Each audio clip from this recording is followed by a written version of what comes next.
I'm Paul Averton, founder of AIforeducation.org. I'm going to talk to you about how you use your own content in AI systems. By using your own content, you can get the systems to be more accurate and more contextually relevant for the children you're trying to help. So let's get started. If we recall, AI systems work by predicting, and the predictions are based on what they've seen. And this can be an issue where they've not seen the national curricula or the content which we want the answers to be based on. We don't want the maths lessons to be based on an assortment of information that can be found on the internet. We want them to be based on a national curriculum and to use examples that resonate with our children.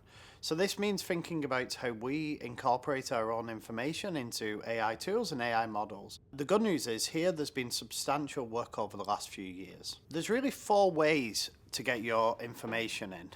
From the most simple, you just add it to the prompt each time, to completely rebuilding models with your own data. And each way has its own strengths and weaknesses and different levels of costs. And today we're just going to give you a quick overview of what these methods are and how they work. So the 4 ways of doing this are essentially prompt engineering, retrieval augmented generation, or RAG models for short, fine-tuning the models, or rebuilding the foundational models from scratch. So we're just going to look at each of these 4 ways, starting very simply with prompt engineering. The simplest way of getting the information in is quite direct, it's quite easy. We literally just add it to the prompt. And with longer context windows, and the context window is essentially how many words you can give to the AI, it's now possible to put nearly 750,000 words directly into a prompt. So this is huge and can have a lot of performance improvements. So if you just think about the difference between saying, just give me a lesson plan, and saying maybe, here's the last few weeks that I've been teaching the children, here's my learning goals, here's what I want them to achieve, and here's what they've achieved, and now give me a plan for the next lesson. It's night and day. Here you can try it for yourself. The difference in quality is huge just from taking that really simple step.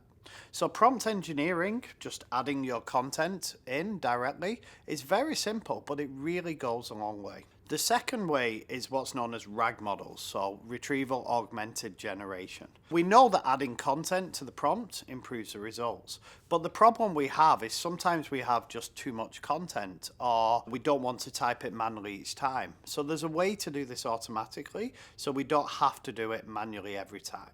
And this basically involves adding your content to a database. And it means that the computer does the hard work for you. It takes your prompt, the question you're asking, and then it searches the database of content, for example, lesson plans, and then it retrieves what is most relevant.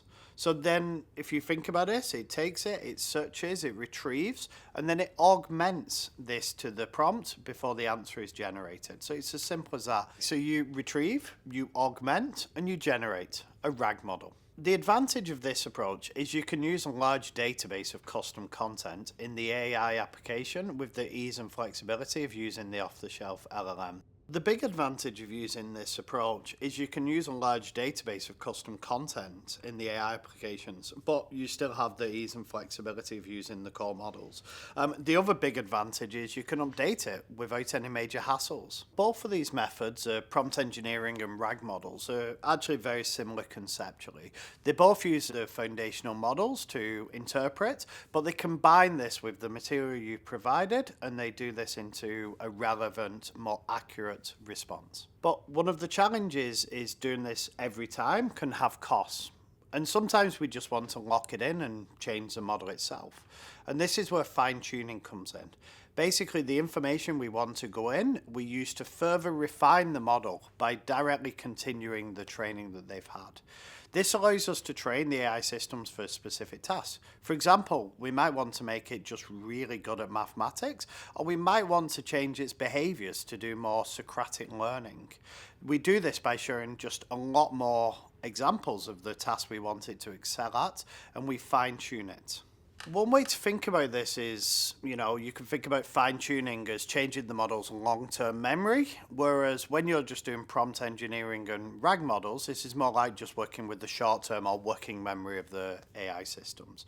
So, like a teacher who learns how to teach, They learn the general skills of teaching and then they specialize in teaching one subject. And just like humans, AI tools can really benefit from this last mile learning. The final way of using your own content is to really rebuild your own model and just start completely from scratch. And while this can give us the ultimate control over what goes in, it can be quite time consuming and expensive, especially for larger models. But if we're just working with smaller models, offline models, then this can definitely be something to take advantage of. This approach is generally more suited for organizations which are larger, they have the funds, or where really the AI systems just can't meet what they actually need. In conclusion, incorporating your own materials into AI systems can greatly enhance their relevance and their effectiveness in education settings. So whether you choose prompt engineering for its simplicity, retrieval augmented generation for its scalability, or fine-tuning for really specialist tasks, each of these methods can have a really positive impact. We always say though, let's start simple. Prompt engineering just goes a long way with a very limited intervention. And always remember that the key to success is using this technology to improve what you are doing. So the more you can think carefully and thoughtfully about what you need, the better it will be.